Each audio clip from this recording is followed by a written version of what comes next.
Hello my dear students, आज हम clause के अंतर्गत नॉन क्लॉज, रिलेटिव क्लॉज और एडवर्बियल क्लॉज होता क्या है इसके बारे में देखेंगे और साथ ही साथ देखेंगे कि नॉन क्लॉज कितने प्रकार के होते हैं। तो चलिए टॉपिक को स्टार्ट करते हैं। पिछले वीडियो में हमने देखा था कि कॉम्प्लेक्स सेंटेंस होता क्या है। एक बार चलिए और इसको रिवाइज कर लेते हैं।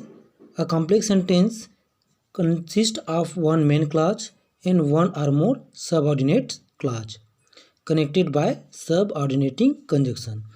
अब एक कॉम्प्लेक्स सेंटेंस होता क्या है। कॉम्प्लेक्स सेंटेंस में एक वन मेन क्लॉज रहता है, मुख्य उपवाक्य रहता है। मेन क्लॉज को हम लोग और क्या कहते हैं, दूसरे नाम से प्रिंसिपल क्लॉज भी कहा जाता है। ठीक है, तो one main clause and one or more subordinate clause.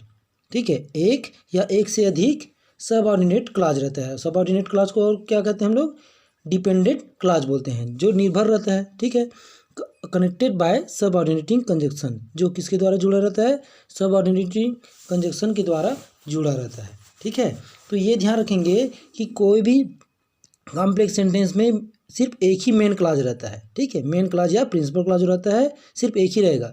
और वन एक या एक से अधिक जो है सबऑर्डिनेट क्लॉज हो सकता है, बट मेन क्लॉज जो रहेगा सिर्फ एक ही रहेगा। ठीक है, फिर अब देखते हैं आगे कि कॉम्प्लेक्स सेंटेंस में आश्रित उपवाक्य जो सबऑर्डिनेट क्लॉज है वो किन रूपों में पाया जाता है। ठीक है, तो इसमें देखते हैं कि पहला रूप जो इसका है नॉन क्लॉज। ठीक है, क्या है, नॉन क्लॉज, जिसको हम लोग नॉमिनल क्लॉज भी कहते हैं, इसका दूसरा नाम। नॉन क्लॉज मतलब संज्ञा उपवाक्य। इसी प्रकार दूसरा है रिलेटिव क्लॉज, जिसको हम लोग दूसरा नाम क्या है इसका, एडजेक्टिव क्लॉज भी कहते हैं, मतलब विशेषण उपवाक्य। इसी प्रकार थर्ड है अपना एडवर्बियल क्लॉज, मतलब क्रिया विशेषण उपवाक्य।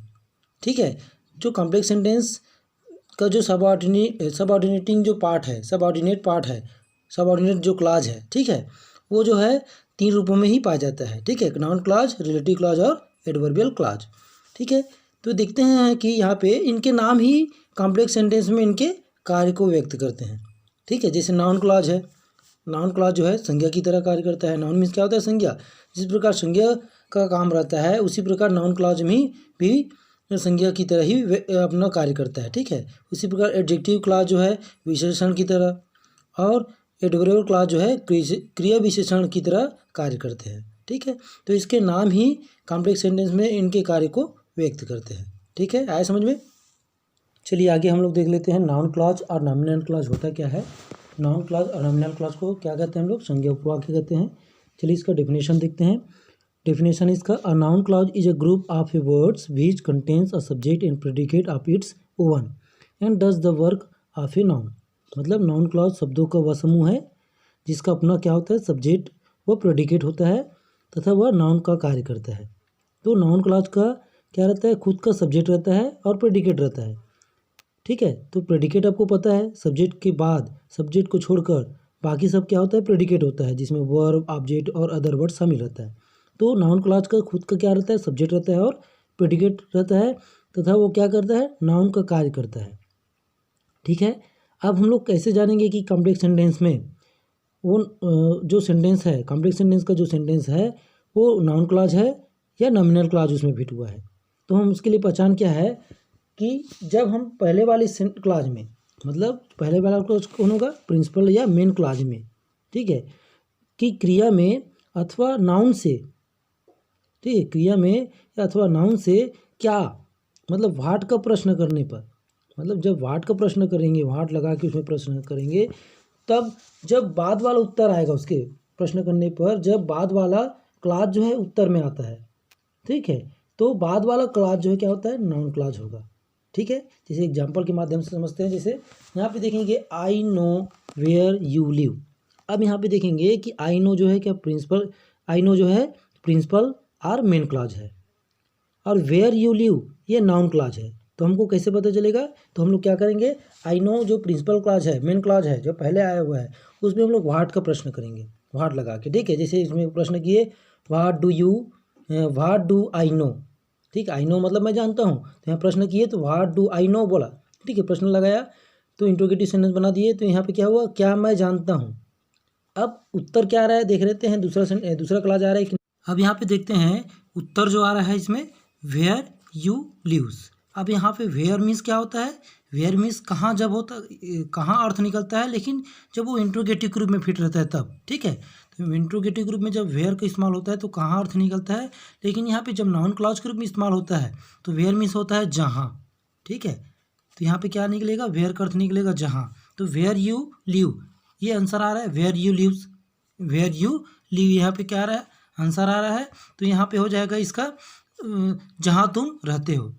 क्या मैं जानता हूँ, what do I know, where you live, मतलब जहाँ तुम रहते हो। क्या मैं जानता हूँ जहाँ तुम रहते हो। हमको यहाँ पे ये देखने को मिला कि जब हम लोग प्रिंसिपल क्लॉज या मेन क्लॉज से व्हाट का प्रश्न करते हैं तो जो बाद वाला जो क्लॉज आता है, तो बाद वाला जो क्लॉज जो है आंसर में आता है, उत्तर में आता है, तो वो क्या हो जाता है, वो नाउन क्लॉज होता है, ठीक है। तो यहाँ पे समझ में आया, जब हम लोग प्रिंसिपल क्लॉज या मेन क्लॉज से प्रश्न करेंगे व्हाट का, तो जो बाद वाला उत्तर आएगा वही हमारा क्या होगा, नाउन क्लॉज होगा, ठीक है। चलिए आगे हम देखते हैं कि नाउन क्लॉज और नॉमिनल क्लॉज का प्रयोग जो है कितने प्रकार से होता है। तो हम लोग यहाँ पे देखते हैं कि नाउन क्लॉज और नॉमिनल क्लॉज का प्रयोग जो है 5 प्रकार से होता है, ठीक है। पहला इसका प्रकार है the subject of a verb, ठीक है। अब सब्जेक्ट ऑफ ए वर्ब, जिस प्रकार हम लोग जानते हैं कि नाउन क्लॉज मतलब जो नाउन का प्रयोग, संज्ञा का प्रयोग कभी सब्जेक्ट के स्थान पर, कभी ऑब्जेक्ट के स्थान पर, तो कभी प्रीपोजिशन के बाद या कभी कंप्लीमेंट वर्ब के बाद, ठीक है। इस प्रकार से नाउन का प्रयोग होता है, संज्ञा का प्रयोग होता है। इसी प्रकार ठीक उसी प्रकार जो है नाउन क्लॉज का भी प्रयोग होगा। तो इसका पहला प्रकार कैसे होगा कि the subject of a verb, मतलब एक क्रिया के सब्जेक्ट के रूप में नाउन क्लॉज का फिट होगा, ठीक है। अब आपको नाउन क्लॉज ये भी पता है कि नाउन क्लॉज एक शब्द नहीं है, मतलब शब्दों का एक समूह है जिसमें उसका खुद क्या रहता है, सब्जेक्ट रहता है और प्रेडिकेट रहता है, ठीक है। तो पहला प्रकार क्या हुआ, the subject of a verb. इसी प्रकार दूसरा क्या हुआ, the object of a verb, the object of a verb, मतलब एक क्रिया के ऑब्जेक्ट के रूप में। इसी प्रकार है तीसरा है अपना the object of a preposition, एक प्रीपोजिशन के ऑब्जेक्ट के रूप में, ठीक है। और चौथा है अपना the complement of a verb, एक वर्ब की कम्प्लीमेंट के रूप में। इसको देखेंगे आगे हम लोग, कम्प्लीमेंट होता क्या है, पूरक होता है, ठीक है। तो एक क्रिया के उसके पूरे अर्थ को प्रकट करने के लिए कम्प्लीमेंट ऑफ ए वर्ब इसका प्रयोग करते हैं, ठीक है। इसी प्रकार in apposition to a noun और प्रोनाउन, किसी संज्ञा अथवा सर्वनाम का समानाधिकरण, मतलब उसी के समान अर्थ प्रकट करने के लिए भी in apposition to a noun और प्रोनाउन के रूप में नाउन क्लॉज का प्रयोग होता है। तो हमने यहाँ पे देखा 5 तरीके से जो है नाउन क्लॉज जो है फिट रहता है, ठीक है। तो अब इसके बारे में हम लोग देखते हैं विस्तार से। सबसे पहले हम लोग देख लेते हैं सब्जेक्ट ऑफ ए वर्ब, मतलब एक क्रिया के सब्जेक्ट के रूप में नाउन क्लॉज का उपयोग कैसे किया जाता है, उसको हम लोग देखते हैं, ठीक है। तो सबसे पहले इसका पहचान देख लेते हैं। इसका पहचान कैसे जानेंगे कि ये सब्जेक्ट ऑफ ए वर्ब के रूप में फिट है। तो सबसे पहले देखेंगे पहचान के रूप में। तो पहला पॉइंट क्या है, इस प्रकार का नाउन क्लॉज, जब सब्जेक्ट ऑफ ए वर्ब के रूप में नाउन क्लॉज फिट रहेगा तो इस प्रकार का नाउन क्लॉज क्या रहेगा, पहले आता है क्योंकि वो सब्जेक्ट के रूप में फिट है, तथा प्रिंसिपल क्लॉज बाद में आता है। नाउन क्लॉज पहले आता है इसमें और प्रिंसिपल क्लॉज जो है बाद में आता है। इसलिए पहले आता है क्योंकि वो सब्जेक्ट के रूप में फिट है, किसी वर्ब के सब्जेक्ट के रूप में फिट रहता है नाउन, तो इसी प्रकार नाउन क्लॉज भी सब्जेक्ट के रूप में फिट है तो पहले आएगा। तो इस प्रकार का नाउन क्लॉज जो पहले आता है तथा प्रिंसिपल क्लॉज जो है बाद में आता है। अब दूसरा पहचान क्या है कि प्रिंसिपल क्लॉज में ईट छिपा रहता है, जो प्रिंसिपल क्लॉज का सेंटेंस रहेगा उसमें ईट छिपा रहता है। इसी प्रकार थर्ड है इसका पहचान, इस प्रकार का क्लॉज जो है what, why, where, who, how, which या दैट से प्रारंभ होता है। जब subject of a verb group में रहेगा तो ये कोई ना कोई वर्ड जो है रहेगा, WH क्वेश्चन वर्ड रहेगा, what, why, where, who, how, which, that से, मतलब इसमें से कोई ना कोई इसमें रहेगा, ठीक है, जब subject of a verb group में नाउन क्लॉज का उपयोग होगा, ठीक है। चलिए एग्जाम्पल के माध्यम से समझते हैं इसको। जैसे एग्जाम्पल क्या है इसमें, व्हाट यू से इज ट्रू। यहाँ पे देखेंगे कि व्हाट यू से एक नाउन क्लॉज है जो वर्ब इज के सब्जेक्ट के रूप में यहाँ पे कार्य कर रहा है, ठीक है। इस प्रकार जो है यहाँ पे जो प्रिंसिपल क्लॉज या मेन क्लॉज कौन होगा, यहाँ पे इज ट्रू, मतलब यहाँ पे ईट छिपा हुआ है, ठीक है, सब्जेक्ट के रूप में इट इज ट्रू। एक्चुअल में इट इज ट्रू था, इसमें ईट छिपा हुआ है, तो इज ट्रू के पहले क्या हुआ इस्तेमाल, व्हाट यू से, ठीक है। और व्हाट से क्या हुआ है, प्रारंभ हुआ है, व्हाट से नाउन क्लॉज किससे प्रारंभ हुआ है, व्हाट से, तो यहाँ पे व्हाट यू से यहाँ पे नाउन क्लॉज होगा और इज ट्रू यहाँ पे प्रिंसिपल क्लॉज या मेन क्लॉज होगा। अब यहाँ पे व्हाट के जोड़ने पर क्या प्रभाव पड़ा है कि नाउन क्लॉज जो है प्रश्नवाचक रूप का जैसा हो जाता है यहाँ पे, ठीक है। जैसे व्हाट यू से, तो यहाँ पे व्हाट का अर्थ क्या अर्थ नहीं निकालना है, कि हम लोग इंट्रोगेटिव सेंटेंस में हमेशा व्हाट का अर्थ क्या निकालते हैं, बट ये नाउन क्लॉज के रूप में व्हाट का अर्थ निकलता है जो या जो कुछ। तो इसका ट्रांसलेशन कैसे होगा देखेंगे, व्हाट यू से, जो कुछ या जो तुम कहते हो, इज ट्रू, सच है। जो तुम कहते हो, जो कुछ तुम कहते हो या जो तुम कहते हो सच है, यहाँ पे ये अर्थ निकलेगा, ठीक है। तो नाउन क्लॉज क्या हुआ है इसमें, व्हाट यू से, और इज ट्रू क्या हुआ यहाँ पे, प्रिंसिपल या मेन क्लॉज हुआ। तो यहाँ पे subject of a verb group में यहाँ पे व्हाट यू से का इस्तेमाल किया गया है, ठीक है। अब देखते हैं आगे कि एग्जाम में इससे संबंधित क्वेश्चन जो है कैसे पूछा जाता है। जैसे देखते हैं कि कैसे पूछा जाता है यहाँ पे, कि एग्जाम में कैसे पूछते हैं कि combine the following sentences. Combine मतलब क्या होता है, जोड़ना। Combine the following sentences using a noun clause as a subject of a verb. मतलब नाउन क्लॉज का उपयोग करते हुए किसके रूप में करना है, सब्जेक्ट ऑफ ए वर्ब, एक क्रिया के सब्जेक्ट के रूप में नाउन क्लॉज का उपयोग करना है, सेंटेंस को जोड़ना है, ठीक है, कंबाइन करना है नाउन क्लॉज का उपयोग करते हुए, but as a subject of a verb, एक क्रिया के सब्जेक्ट के रूप में नाउन क्लॉज का उपयोग करना है, ठीक है। इस एग्जाम्पल के माध्यम से देखते हैं ऐसा, ठीक है। तो पहला एग्जाम्पल हमारा क्या है, व्हेन आई सेल रिटर्न। तो पहला एग्जाम्पल में इसमें पहला सेंटेंस दिया है व्हेन आई सेल रिटर्न, और दूसरा सेंटेंस दिया है it is uncertain. It is uncertain, इसमें दो सेंटेंस है, इसको हमको कंबाइन करना है नाउन क्लॉज का उपयोग करते हुए, लेकिन subject of a verb group में, एक सब्जेक्ट के वर्ब ग्रुप में, ठीक है। अब यहाँ पे हमको ये देखना है कि पहला सेंटेंस जो है व्हेन आई सेल रिटर्न, मतलब व्हेन से स्टार्ट हुआ है तो ये नाउन क्लॉज होगा, ठीक है। इसी प्रकार दूसरा sentence it is uncertain, it is uncertain. अब यहाँ पे प्रिंसिपल क्लॉज को पहचान कैसे होता है, जब उसमें इट छिपा रहता है, तो इट इसमें लिखा हुआ है, तो प्रिंसिपल क्लॉज क्या होगा इसमें, इट इज अनसर्टेन। अब प्रिंसिपल क्लॉज के अपने को सब्जेक्ट के रूप में नाउन क्लॉज का उपयोग करना है, सब्जेक्ट ऑफ ए वर्ब। तो यहाँ पे इज एक वर्ब है, और इट के जगह में अपने को क्या करना है, नाउन क्लॉज का उपयोग करना है। तो यहाँ पे इसका आंसर कैसे बनेगा, तो ईट को हटाएंगे, उसके बदले अपने को लिखना है when I cell return, when I cell return, when I cell return. उसके बाद ईट को हटा दिए, क्योंकि इसके बदले हम लोग व्हेन आई सेल रिटर्न उपयोग किए। उसके बाद लिखेंगे इज अनसर्टेन, तो आंसर क्या बना, when I cell return is uncertain, मतलब कब मैं लौटूंगा यह अनिश्चित है, when I cell return is uncertain, ठीक है। इसी प्रकार दूसरा एग्जाम्पल देखते हैं, it is true, it is true पहला सेंटेंस हुआ, और दूसरा सेंटेंस हुआ ही इज नॉट फीलिंग वेल, वह अच्छा नहीं महसूस कर रहा है। इट इज़ ट्रू, यह सच है, he is not feeling well. अब यहाँ पे देखते हैं कि दो सेंटेंस दिया है, it is true, he is not feeling well. यहाँ पे इट्स को देख के पता चल रहा है कि ये प्रिंसिपल क्लॉज है। इसी प्रकार दूसरा सेंटेंस बी जो है, he is not feeling well, ये क्या है हुआ, नाउन क्लॉज के रूप में होगा। अब यहाँ पे ये ध्यान रखना है कि पहले से इसमें कंजक्शन नहीं दिया हुआ है, इसमें पहले से कंजक्शन जो है व्हाट या व्हेन या दैट, ठीक है, या वाई जो है पहले से नहीं दिया हुआ है, तो हमको ये देखना पड़ेगा कि हमको इसमें क्या इस्तेमाल करें। तो पहले से अगर नहीं दिया रहता है तो अधिकतर दैट का उपयोग होता है। अगर हमको ये पता करना है कि किसका प्रयोग करना है, तो ये भी देख सकते हैं कि अगर हम कि प्रश्न किससे प्रश्न करें, व्हाट का प्रश्न करेंगे, प्रिंसिपल क्लॉज में व्हाट का प्रश्न करेंगे। जैसे यहाँ पे व्हाट इज इट ट्रू, क्या यह सच है, क्या यह सच है।